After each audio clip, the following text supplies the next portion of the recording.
Bueno, hermanos, vamos a abrir nuestras Biblias. Acompáñenme a Gálatas, capítulo 3. Gálatas, capítulo 3. Es el capítulo que hoy nos convoca y damos gracias a Dios que podemos abrir su palabra con libertad. Todavía podemos. Vamos a leer desde el versículo 6 hasta el 14, que es donde dejamos la última vez.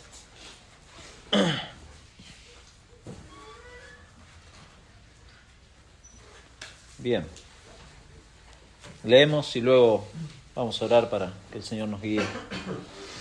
En esta mañana dice, versículo 6, así Abraham creyó a Dios y le fue contado por justicia.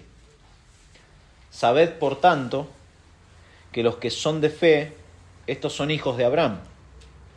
Y la Escritura, previendo que Dios había de justificar por la fe a los gentiles, dio de antemano la buena nueva a Abraham, diciendo, en ti serán benditas todas las naciones.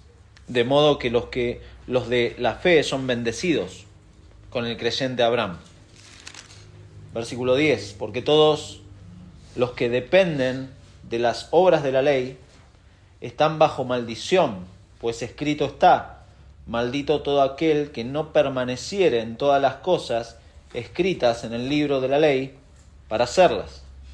Y que por la ley ninguno se justifica para con Dios es evidente, porque el justo por la fe vivirá. Y la ley no es de fe, sino que dice, el que hiciere estas cosas vivirá por ellas.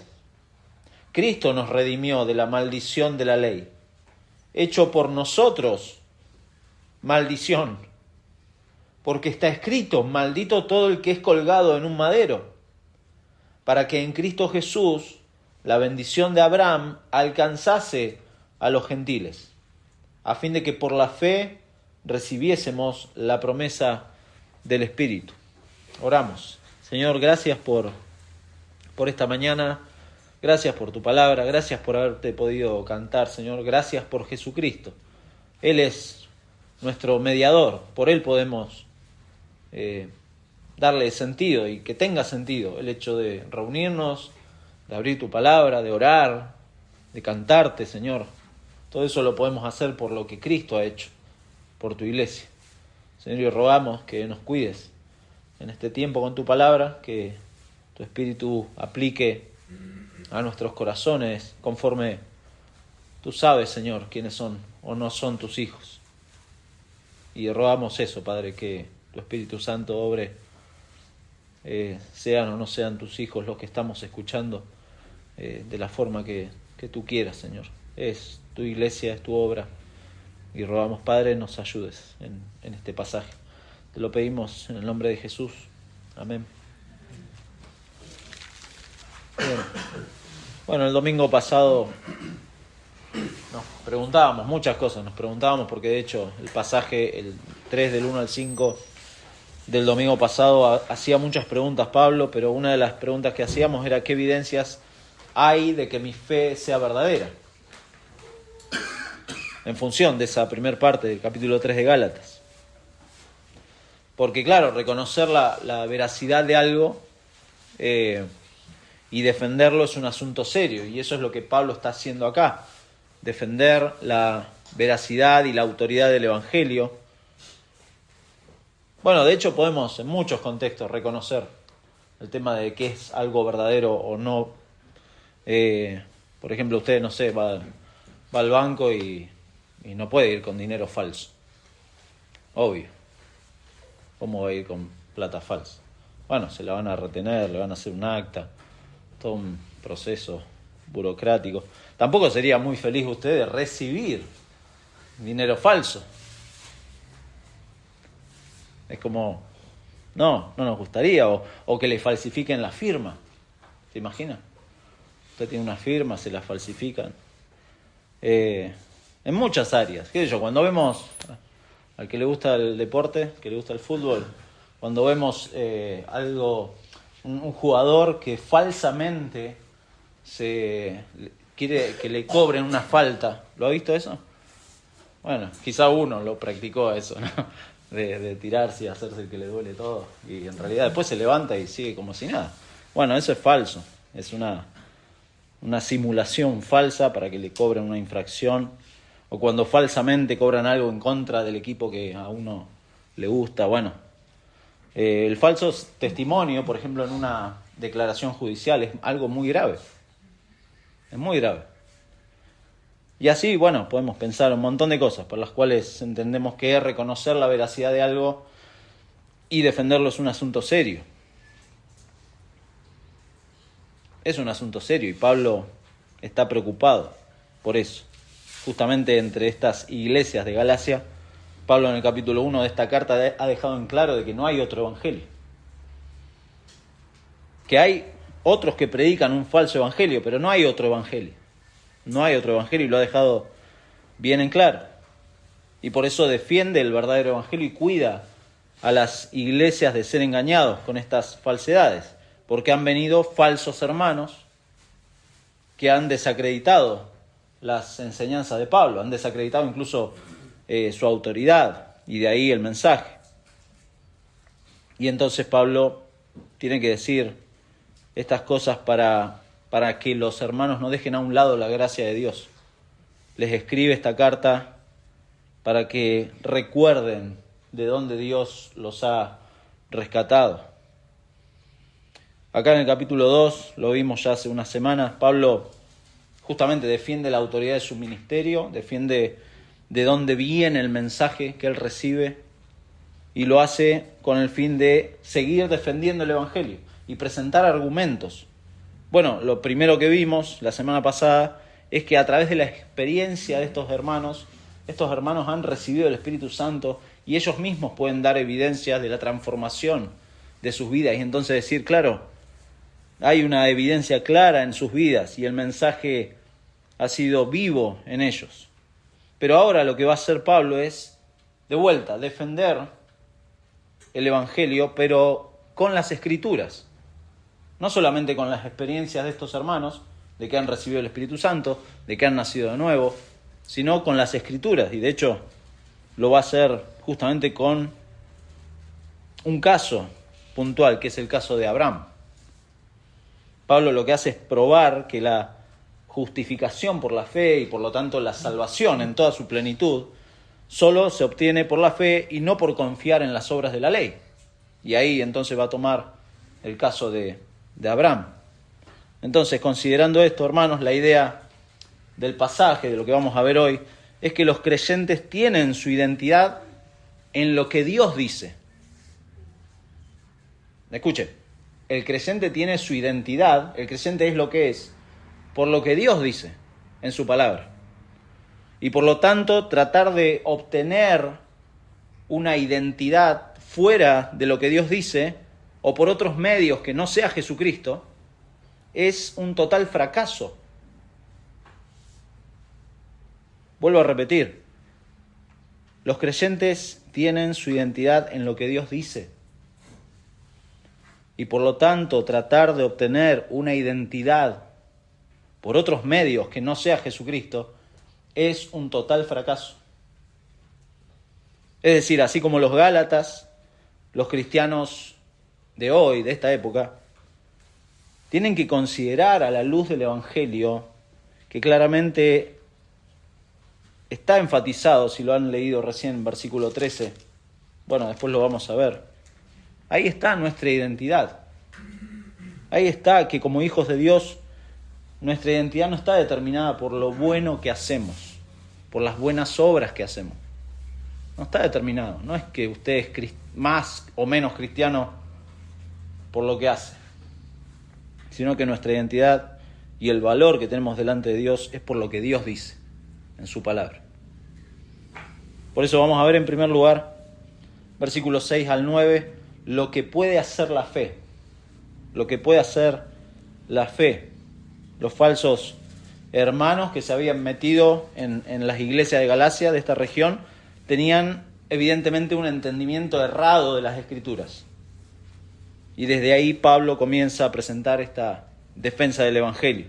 Y la forma en que lo hace es magistral. Pablo me encanta cómo sigue una línea muy lógica, porque conecta justamente las verdades de cómo Dios obra en los creyentes, dándoles el Espíritu Santo, dándoles ahora verdadera vida espiritual y transformándoles, obviamente, para vivir por la fe, no por obras.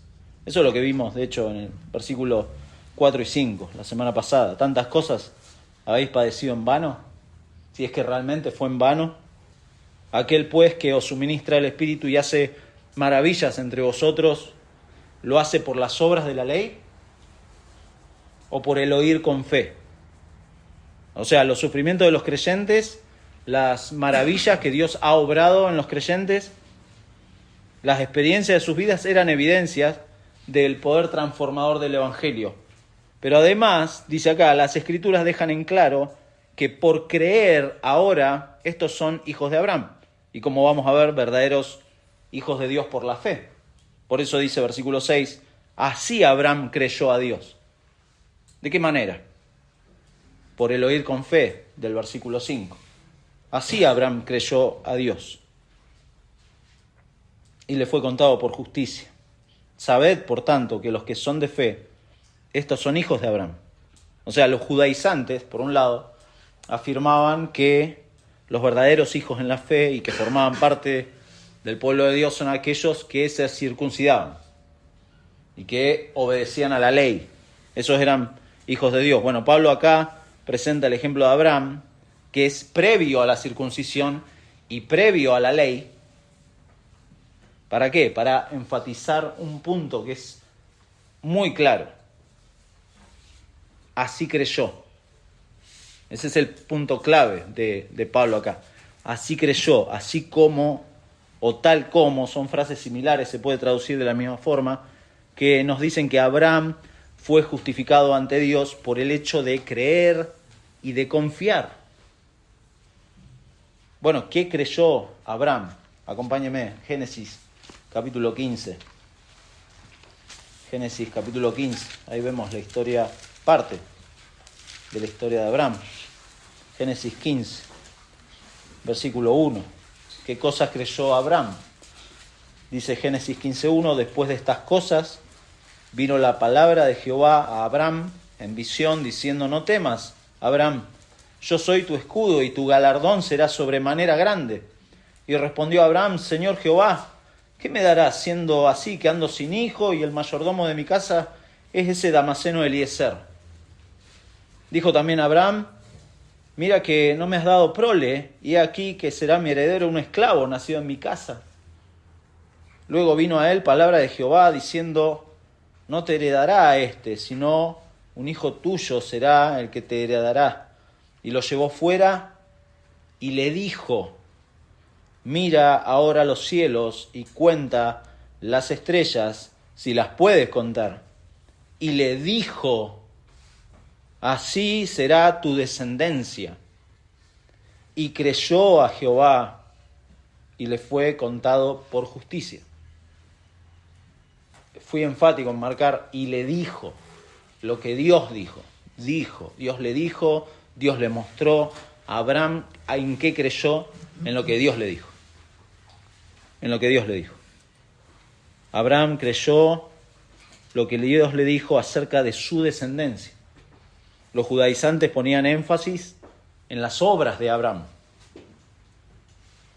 Pablo pone el énfasis en la fe de Abraham.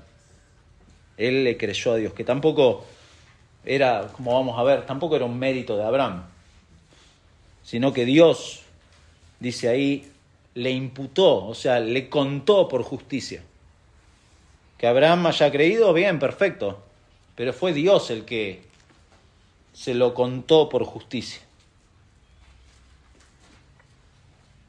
Claro, los opositores acá ponían énfasis en las obras de Abraham y en el momento de la circuncisión, que vino después, Génesis 17.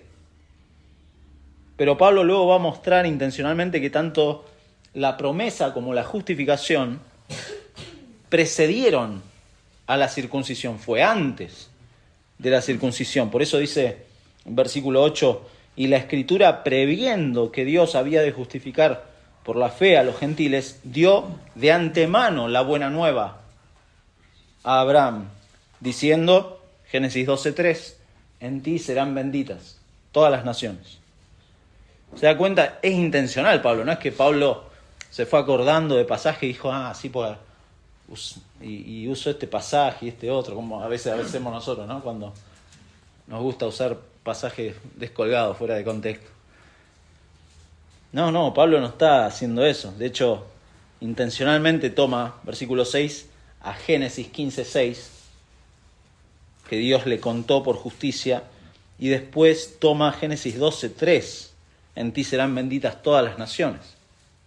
Y ambos pasajes preceden a la circuncisión. Es decir, la circuncisión fue señal de algo que pasó antes. A eso apunta Pablo. Y así a Abraham se le imputó la justicia, no después, sino mucho antes de ser circuncidado. 13 años antes. Ese es el punto de Pablo. 13 años antes. Dios le dijo estas cosas y Abraham creyó y le fue contado por justicia. Pablo usa este mismo argumento en Romanos. Romanos capítulo 4. No lo busques, se lo leo rápido. 4:9. Bueno, 4:7 dice, bienaventurados aquellos cuyas iniquidades son perdonadas y cuyos pecados son cubiertos. Bienaventurado el varón a quien el Señor no inculpa de pecado. ¿Es pues esta bienaventuranza solamente para los de la circuncisión o también para los de la incircuncisión? Porque decimos que a Abraham le fue contada la fe por justicia. ¿Cómo pues le fue contada? ¿Estando en la circuncisión o en la incircuncisión? Y concluye Pablo, no en la circuncisión, sino en la incircuncisión. Parece un trabalengua, ¿no? Y recibió la circuncisión como señal, como sello de la justicia, de la fe que tuvo estando aún incircunciso. ¿Se da cuenta? Para que fuese padre de todos los creyentes no circuncidados, a fin de que también a ellos la fe les sea contada por justicia. Y padre de la circuncisión también, para los que no solamente son de la circuncisión, sino que también siguen las pisadas de la fe que tuvo nuestro padre Abraham antes de ser circuncidado. O sea, el punto es, la fe es lo que siempre ha sido la justificación en toda la historia de la Biblia. De modo que como resultado de esa justificación previa, Él llegó a ser el Padre de todos los creyentes, sean o no sean circuncidados. Ese es el argumento de Pablo. Algunos se debe acordar esa canción de escuela dominical, Padre Abraham tenía muchos hijos. No la voy a cantar, no se preocupe. Muchos hijos tenía el padre Abraham. Yo soy uno y tú también, y todos alabemos al Señor, etc. Era una canción para niños, ¿no? Pero era una gran verdad, que en Abraham, por la fe, Dios nos ha justificado. Claro, uno dice, ¿cómo en Abraham? ¿Y Jesucristo? Bueno, ya vamos a llegar, porque Abraham fue justificado por creer. Lo que pasa es que Jesucristo no había sido revelado plenamente, eso vino después. Pero Abraham le creyó a Dios, es decir, le creyó al trino Dios. Y eso es importante tenerlo en cuenta. Abraham fue justificado, así como los Gálatas que creyeron lo fueron. Dios entonces los considera justos, porque creyeron lo que Dios dijo. Y acá no se nos sugiere que la fe sea una obra. La fe no es una obra, sino que la fe dada por Dios une a los creyentes con Cristo, que es nuestra justicia. Cristo es nuestra justicia. De ahí que Pablo nos recuerda en Romanos 10:17, así que la fe es por el oír, y el oír por la palabra de Dios. ¿Qué lo hace a uno hijo de Dios? Bueno, es lo que Pablo quiere mostrar acá. No es la fidelidad de uno, sino La fe. No son las obras, es la fe.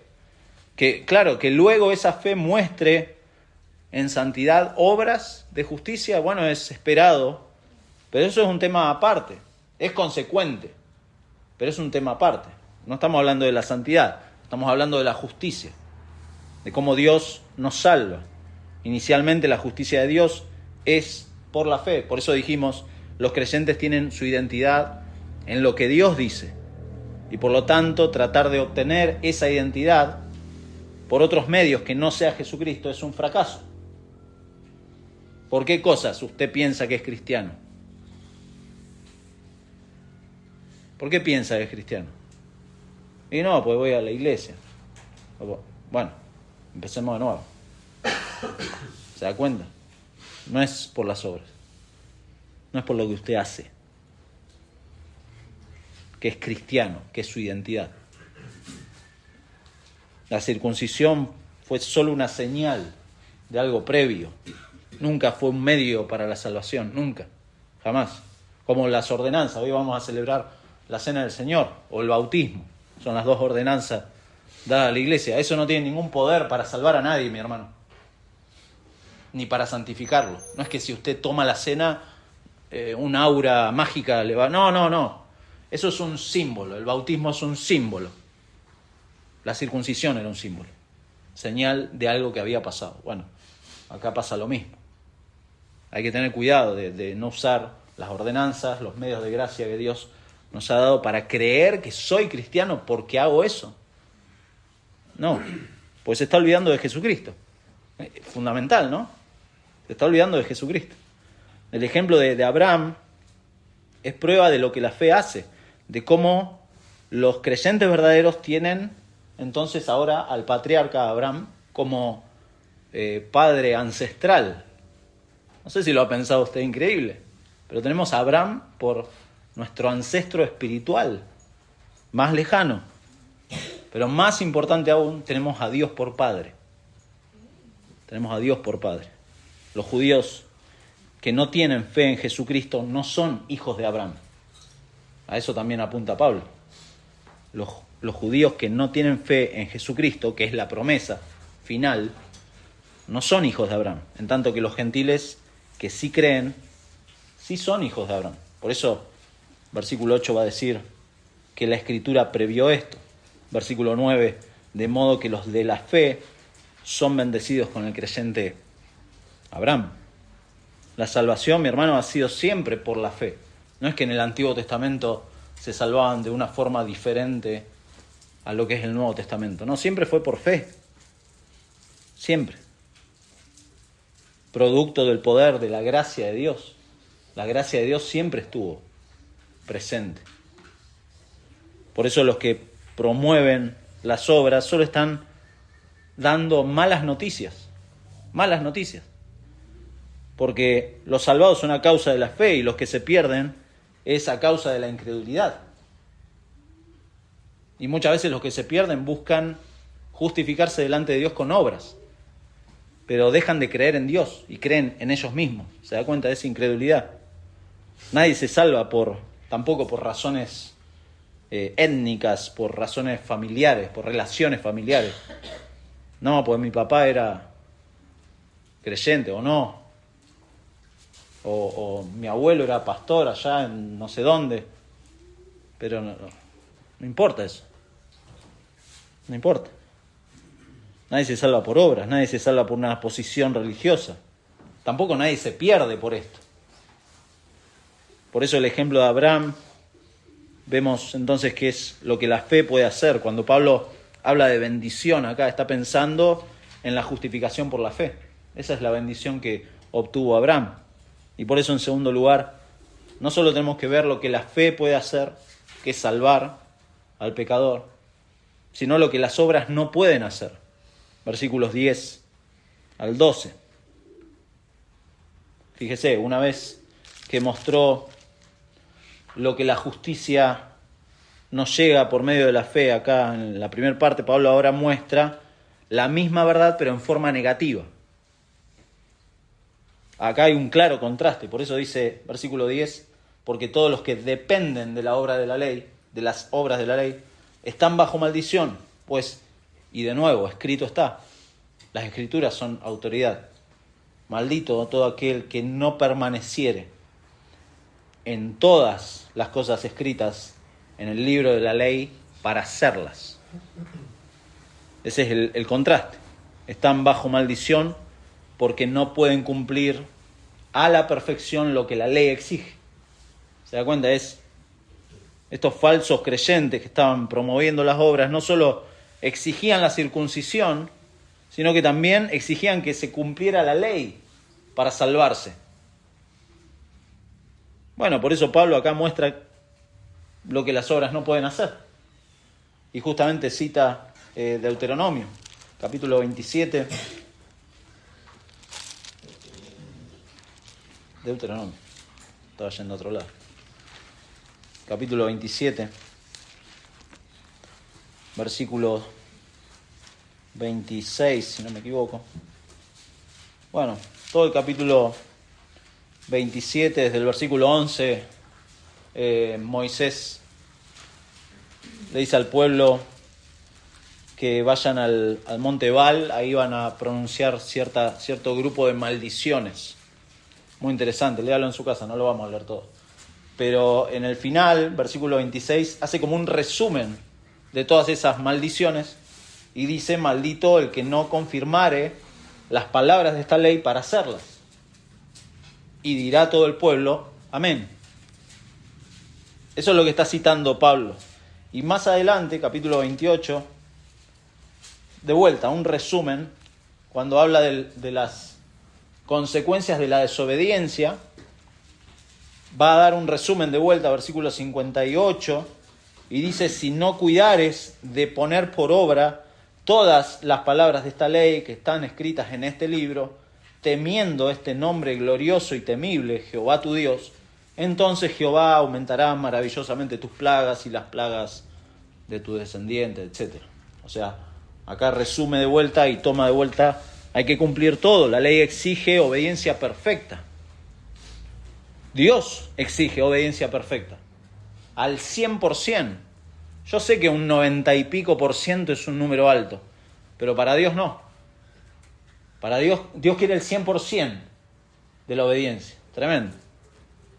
Y esta es la base bíblica para esta maldición, que Dios exige todo. Literalmente, cuando dice acá, todos los que dependen de las obras de la ley, dependen habla puntualmente de ser de la ley, de existir por la ley, de vivir para la ley. Es como si un creyente dijera: yo soy de Cristo. Y el judío dice: yo soy, o el judaizante dice: yo soy de la ley. Es una cualidad del ser, o sea, ellos son de la ley.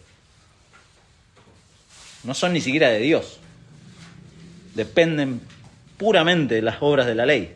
Pero Pablo les recuerda que según los requisitos de la ley, una persona debía permanecer en todo lo que la ley exigía.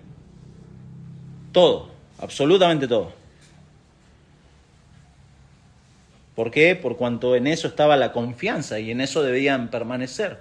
Ok, ¿usted quiere confiar en las obras de la ley? Bueno, cúmplala toda, eso está diciendo Pablo. Cúmplala absolutamente toda. Y entonces así, claro, estaban en maldición, bajo maldición, porque no se puede cumplir. Nadie tiene la capacidad de cumplir todo. Nadie. De cumplir todas las demandas de la ley de Dios. Nadie tiene esa capacidad. A la perfección, en todo momento, al 100%. Nadie. Quizá algunos, ahora lo vamos a ver, tienen el deseo, pero los judaizantes entonces no eran capaces de cumplir la ley, pero tampoco se bajaban de su orgullo, de rechazar la gracia de Dios. Eso es lo que estaba pasando. Lo que condena a los judaizantes, evidentemente, es el fracaso de querer cumplir todo lo que está escrito. No es el deseo de cumplir, porque quizá hay gente que tiene el deseo de cumplir las obras de la ley, pero es el fracaso de cumplirla lo que nos condena. ¿Se da cuenta?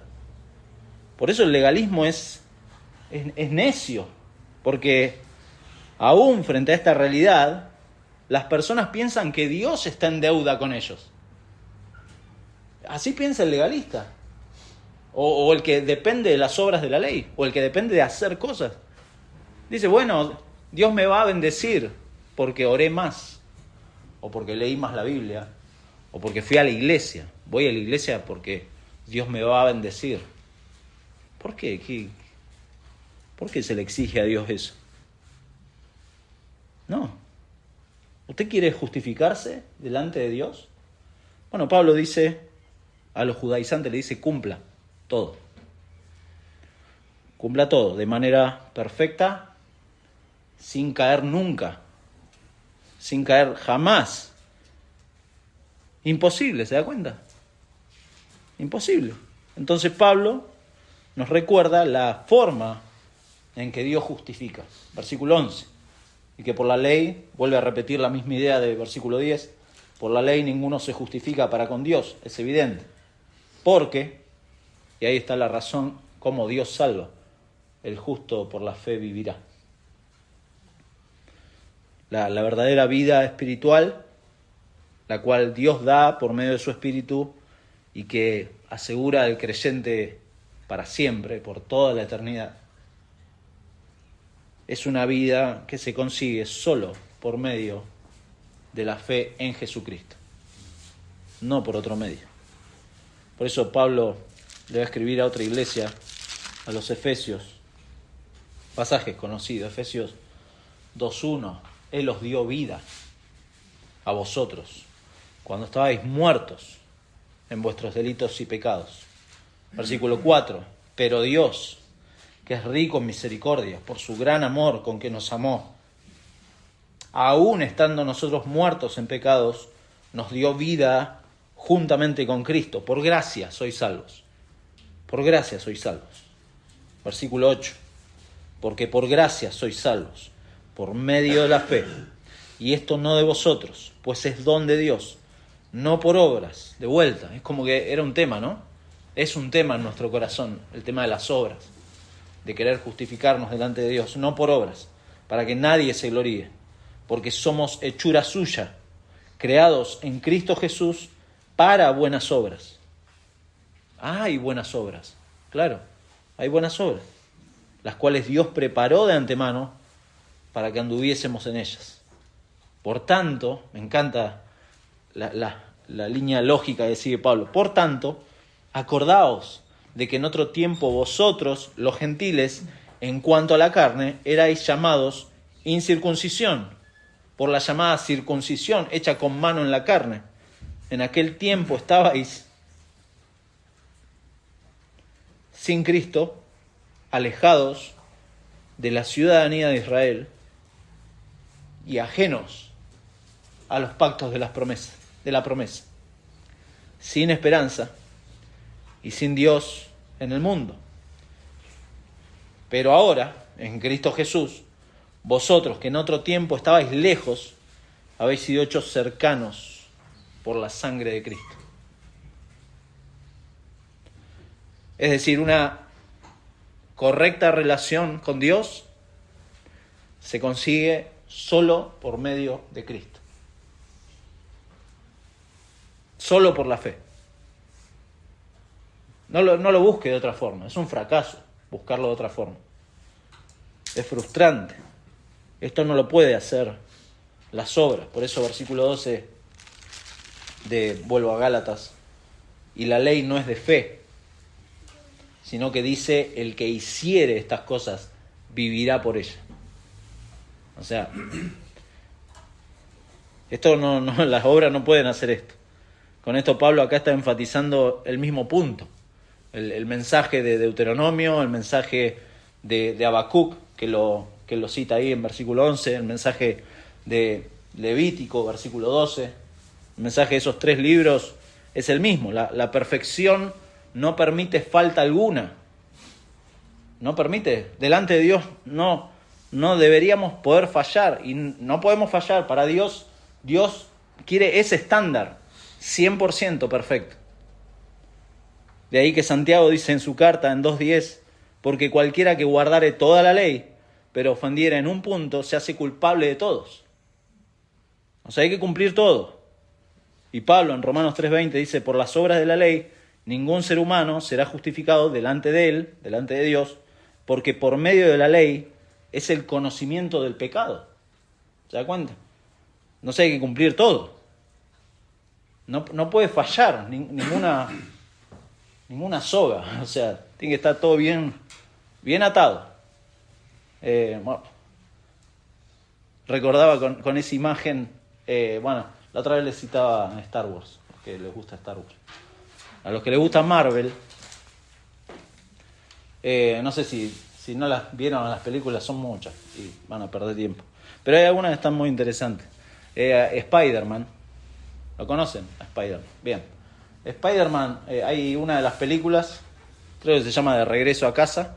Hay una escena en donde la gente mala, los malos, destruyen un barco y hay gente que va a morir.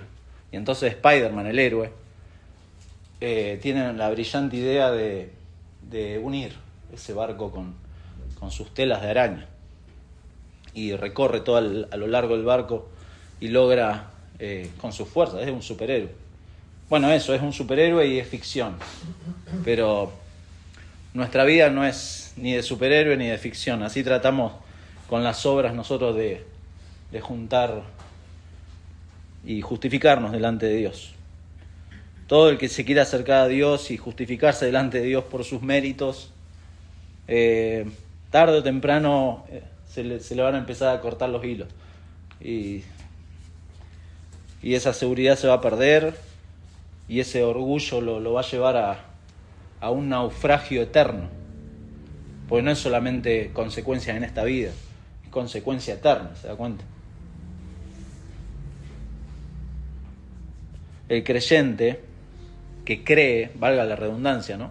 El creyente que cree y confía en Dios y mira a Cristo, bueno, eso es otra cosa, porque ahí está nuestro foco de atención.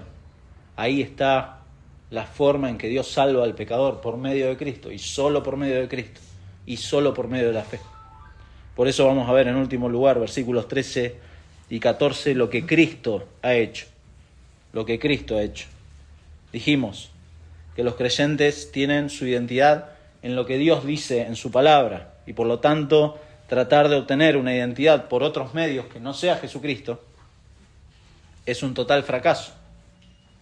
Es por medio de la fe que ahora somos parte del pueblo de Dios, entendiendo que las obras no pueden hacer esto, pero Pablo vuelve al aspecto positivo de la fe, muy interesante,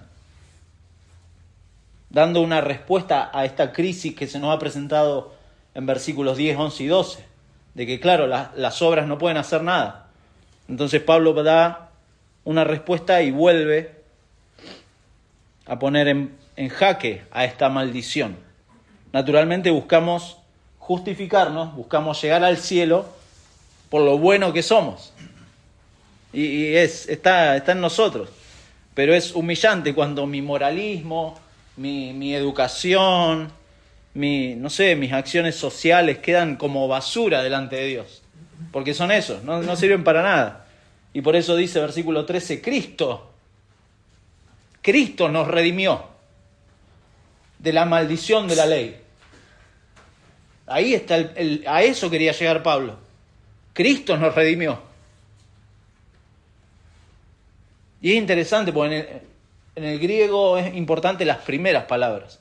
Lo que primero pone Pablo, y la Reina Valera, gracias a Dios, hace una buena traducción acá y pone en primer lugar Cristo. Cristo nos redimió. Ese es el énfasis a lo que quiere llegar. Porque justamente es Cristo y solo Cristo el precio suficiente para redimir al pecador. Es suficiente, no hay que agregar más a ese precio. No hay que agregarle, tampoco hay que quitarle. Los judaizantes se aferraban a sus obras, se aferraban a sus leyes. Y cualquier pecador en su orgullo afirma, bueno, yo no le hago mal a nadie. Y se justifica delante de Dios. Pero estas frases o esta forma de pensar está rechazando al único medio por el cual Dios ha provisto libertad y justificación delante de Él. ¿Se da cuenta? Por eso dice todo el versículo 13, Cristo nos redimió, nos compró, pagó la libertad, nos redimió de la maldición de la ley, hecho por nosotros. Maldición, porque está escrito, de vuelta, las Escrituras son autoridad. Maldito todo el que es colgado en un madero.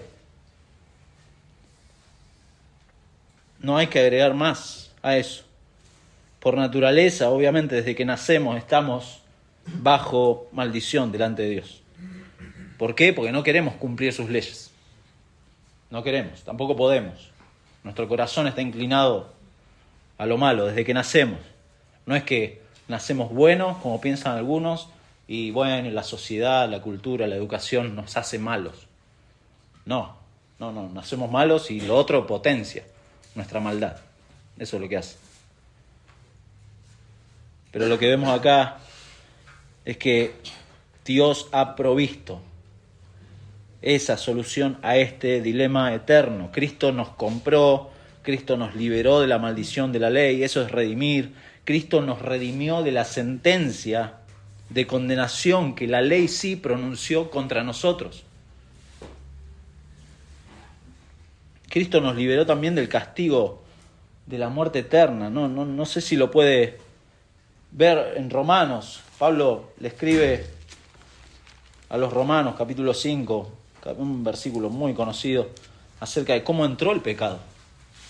¿Lo recuerdas? Por tanto, como el pecado entró al mundo por un hombre y por el pecado la muerte, así la muerte pasó a todos los hombres, por cuanto todos pecaron. O sea, no es que alguien nace sin pecado. El único fue Jesucristo. Todos pecaron. Todos traen esa. Y más adelante va a decir, porque la paga del pecado es muerte. O sea, todos merecemos morir delante de Dios, porque la paga del pecado es muerte. Mas la dádiva, el regalo de Dios, es vida eterna en Cristo Jesús, Señor nuestro. Él nos rescató por el pago de un rescate.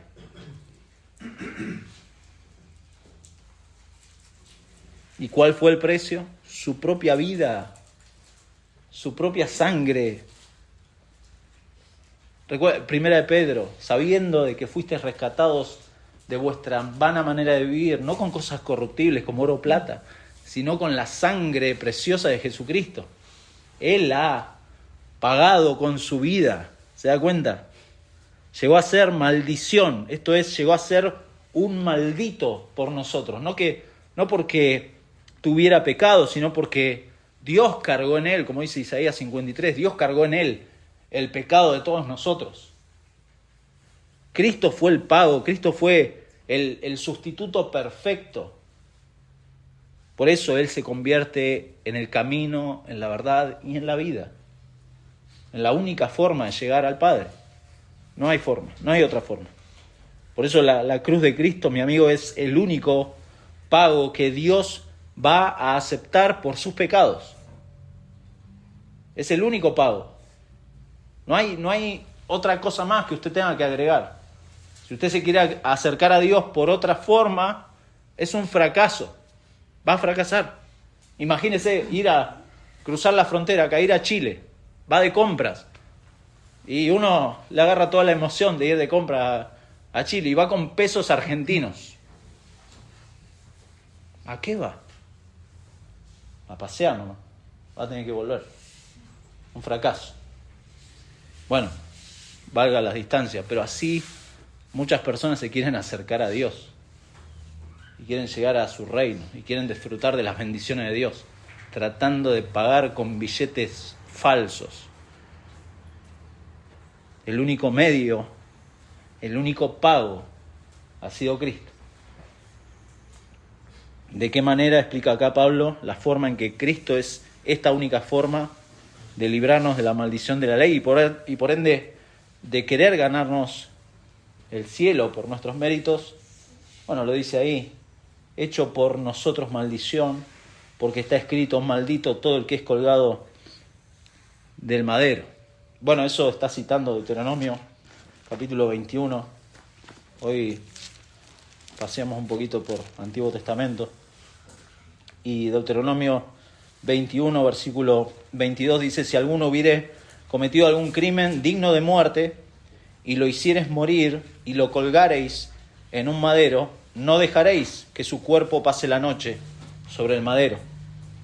Sin falta lo enterrarás el mismo día, porque maldito por Dios es el colgado, y no contaminarás tu tierra que Jehová tu Dios te da por heredad. Es decir, Jesús experimentó la maldición de la ley de esta forma. No porque él fuera ni maldito ni maldecido, sino porque él murió. O sea, la condenación es previa. Dios permitió que muriera y el hecho de que se cuelgue de un madero es porque antes ya murió. Cristo ya fue el pago perfecto, la obra sustitutoria de Cristo por el pecador es central para entender este párrafo acá. De hecho, para entender todo el Evangelio. Y para los Gálatas, entender el problema en que se estaban metiendo al depender de las obras. Cristo fue el sustituto. Cristo tomó sobre sí mismo la maldición que merecía el pecador. Eso es lo que hizo. Se puso en mi lugar. Se puso en mi lugar. Asumió mi castigo. Por eso estas dos palabras preciosas, creo que son de las más preciosas que hay en la Biblia. Por nosotros. Por nosotros. Por eso colocarse de nuevo bajo la ley es repudiar, es hacer burla de la obra de Cristo, ¿se da cuenta? ¿A quién se le ocurre ponerse bajo las obras de la ley teniendo a Cristo, que antes le ha dicho Pablo, Cristo quien fue anunciado claramente delante de vosotros? ¿A quién se le ocurre? Por eso Pablo está asombrado, estoy maravillado, dice al principio de la carta. Por eso en el capítulo 3 arranca diciéndole: Gálatas insensatos, ¿no reflexionan sobre esto? ¿Cómo van a depender de vuelta de las obras de la ley? ¿Cómo delante de esta obra única, de esta obra perfecta, para librarnos de la maldición de la ley? ¿Para qué? Como dice el versículo 14, para que en Cristo Jesús la bendición de Abraham alcanzase a los gentiles, a fin de que por la fe recibiésemos la promesa del Espíritu. ¿Se da cuenta?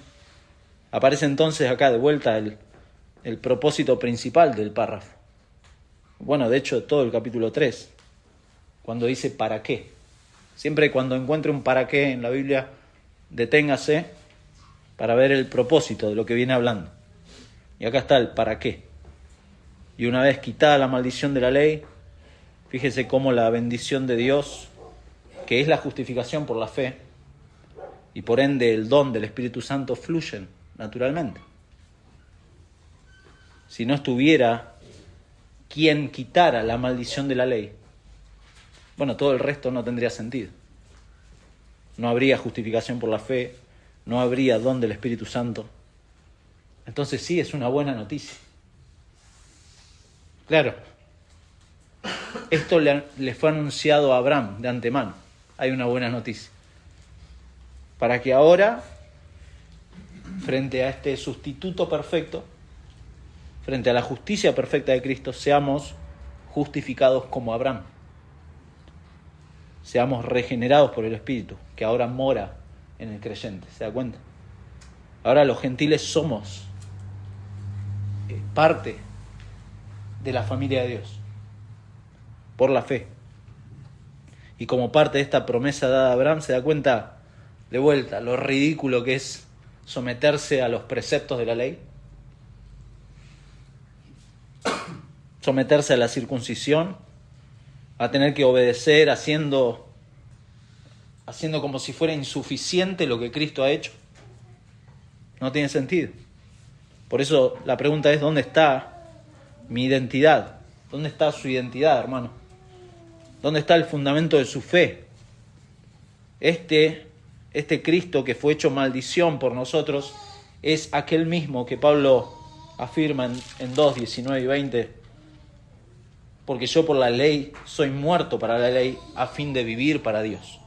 Con Cristo estoy juntamente crucificado. Y ya no vivo yo, mas vive Cristo en mí. Y lo que ahora vivo en la carne, lo vivo en la fe del Hijo de Dios, el cual me amó y se entregó a sí mismo por mí. Y de vuelta, más adelante, capítulo 4, ya me estoy spoileando, versículo 4, dice, pero cuando vino el cumplimiento del tiempo, Dios envió a su Hijo, nacido de mujer y nacido bajo la ley, para que, de vuelta, para que redimiese a los que estaban bajo la ley, a fin de que recibiésemos la adopción de hijos. Y por cuanto, y sigue diciendo, y por cuanto sois hijos, Dios envió a vuestros corazones el espíritu de su Hijo, el cual clama, Abba, Padre. Así que ya no eres esclavo, sino hijo, y si hijo, también heredero de Dios por medio de Cristo. Eso es lo que Cristo ha hecho todo para el creyente. Pero también para el incrédulo, Cristo es el único medio. No hay otro medio. Si usted no es creyente, le doy una muy buena noticia. Cristo es el único medio. No tiene que buscar otras cosas. Cristo es el único medio para llegar a Dios. Él es el camino. Pero algunas consideraciones para nosotros como cristianos: somos conscientes del pecado como una lucha continua en nuestra vida. Obviamente no hay excusa para el pecado, pero es una lucha. Aún para el cristiano más maduro, el pecado es una lucha permanente. Si decimos lo contrario es porque estamos dejando de considerar lo mucho que Dios nos conoce. Y es peligroso. Por eso la doctrina de la justificación por la fe es algo que no podemos dejar de considerar, porque es sumamente importante recordarnos cuál es nuestra identidad y cómo Dios nos ha salvado.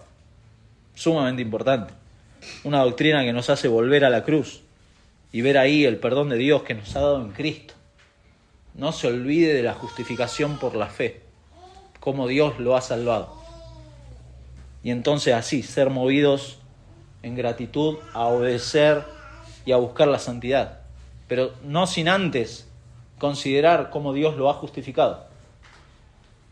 Y recordar que la fe no es nuestra justicia. La fe une al creyente con Cristo, pero nunca tenemos que pensar o vanagloriarnos de haber ejercido fe. No, la fe, de hecho, siempre busca glorificar al Señor, la fe verdadera. ¿Por qué? Porque Él ha enviado a su Hijo. No, Dios ha hecho todo. Entonces, deje de creerse gran cosa. No es gran cosa. Nadie es gran cosa. Dios ha hecho todo. Pero también deje de creer la mentira de este evangelio terapéutico que anda dando vueltas. Es muy... que le dice, bueno, el ejemplo y mensaje de Jesús es difícil, ¿no? Es difícil para las almas débiles, y entonces tenemos que hacerlo más fácil. No, Pablo no pensaba así. No, los cristianos muchas veces por miedo a los hombres, por parecer tolerantes o por no usar términos bíblicos tan duros, preferimos como adaptar, ¿no?, el evangelio a la necesidad que la gente propone y no basados en la verdad de Dios. Y eso hay que tener cuidado. Los Gálatas acá pecaron al dejar entrar estas enseñanzas que eran duras porque había que circuncidarse y había que cumplir toda la ley. Y esta gente los dejó entrar, pero esto quitaba valor a la cruz, ¿se da cuenta? Y hoy parece que hacemos al revés. Hoy nos vamos al otro extremo y anulamos la cruz transmitiendo este mensaje de amor empalagoso y desprovisto de Biblia, obviamente. Bueno, ¿cómo vivir a la luz de este mensaje de Pablo a los Gálatas? Siempre lo decimos y siempre lo vamos a decir. Necesitamos volver a aprender el Evangelio cada día, todos los días, porque esto me recuerda que, bueno, lo que dijimos, que el estándar de perfección de Dios es el 100%. Pero el Evangelio me recuerda que Cristo ha dado ese 100%. Cristo ha pagado. Cristo ha pagado. Pensamos que ya sabemos el Evangelio, y eso también es. No piense que ya me lo sé. No piense en su corazón, no, Germán, bueno, sí, de vuelta con el Evangelio. No piense que ya se lo sabe. Y que necesitamos pasar algo nuevo. Pues está nuestra tendencia también de decir, bueno, no, de vuelta al Evangelio y pasemos a otro tema, o a otra cosa más nueva o más relevante. No, el Evangelio nunca deja de ser relevante para el creyente. Porque sutilmente al dejar el Evangelio nos empezamos a creer como más espirituales o más sofisticados por tratar otros temas. No, pues yo charlo de otros temas más importantes. Bueno, Pablo decía, no solo para mí era el vivir el Cristo, sino que era el mensaje. Yo hablo de Cristo y de este crucificado. Entonces, es bueno siempre recordarnos el Evangelio, pero también cuidarnos de enfocarnos en nuestra pecaminosidad que tiende a deprimirnos o tiende a desanimarnos.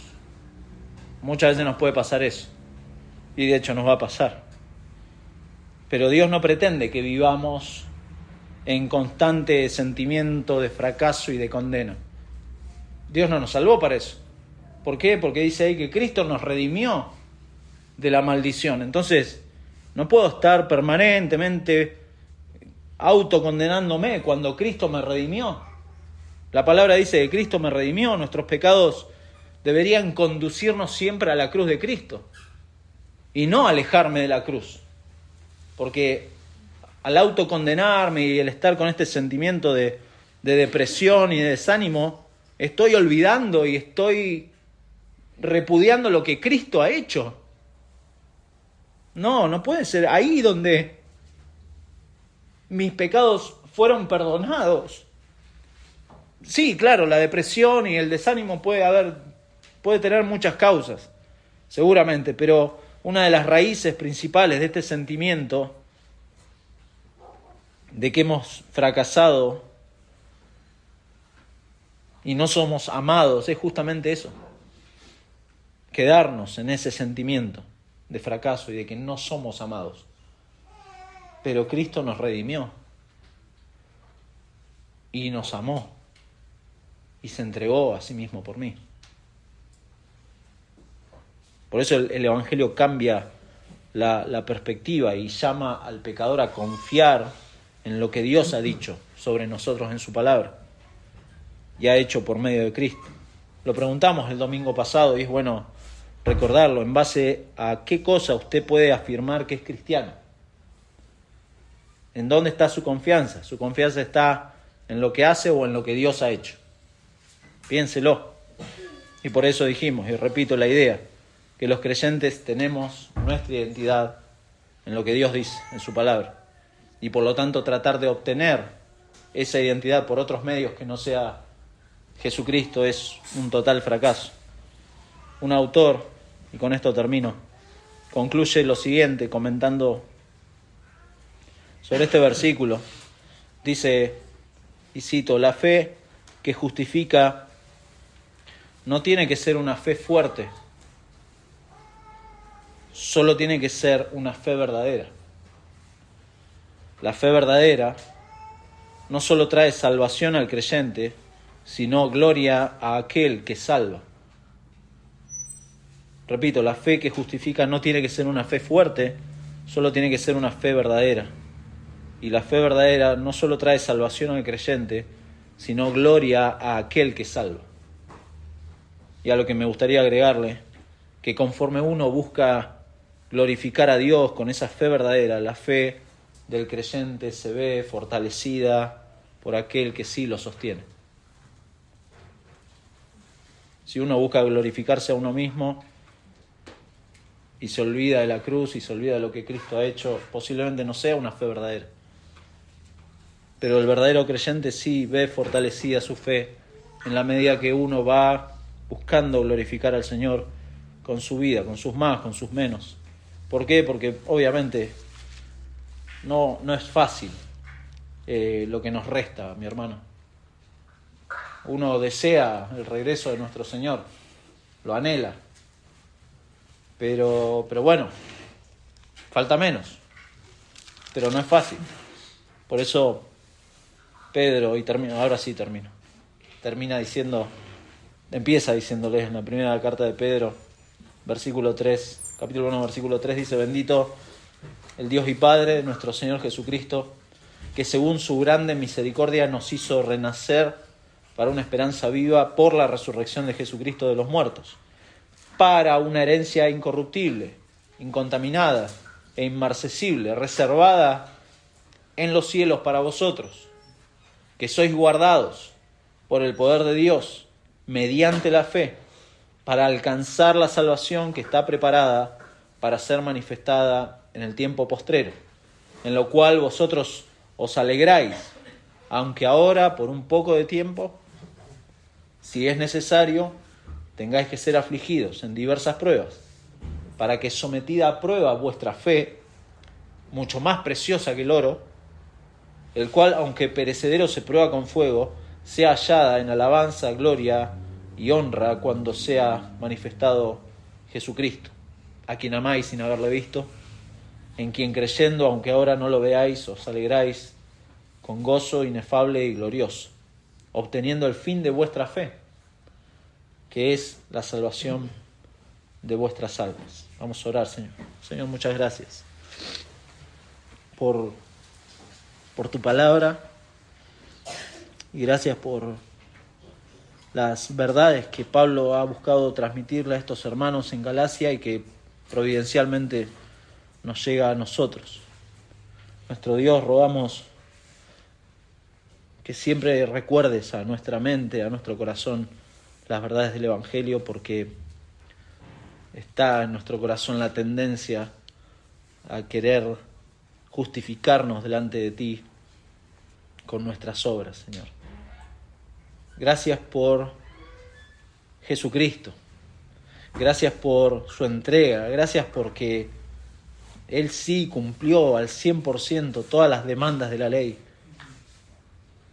Gracias porque por medio de Él hoy podemos tener este corazón nuevo y el anhelo de querer servirte y agradarte, pero no para depender de eso para nuestra justificación, sino sabiendo de que, Padre, tú ya nos has salvado, somos parte de tu pueblo, de tu familia, y ahora solamente estas buenas obras que tú preparaste para que anduviésemos en ellas son solamente evidencias de gratitud de nuestros corazones hacia ti, Señor. Gracias por Jesucristo. No permitas que nos olvidemos de la cruz, que nos olvidemos de este mensaje central para el Evangelio y para nuestra vida, Señor, que eso sea el tema en el cual estemos enfocándonos permanentemente a fin de alentar a nuestra alma, alentar nuestro corazón, pero también anunciarlo a aquellos que aún confían en que por sus buenas obras van a llegar a tu presencia, Señor. Rogamos que tú obres de esa manera en tu iglesia para santificación y en salvación, Padre, si así lo quieres, en aquellos que no te conocen. Señor, te lo pedimos. Todo esto en el nombre de Jesús. Amén. Amén.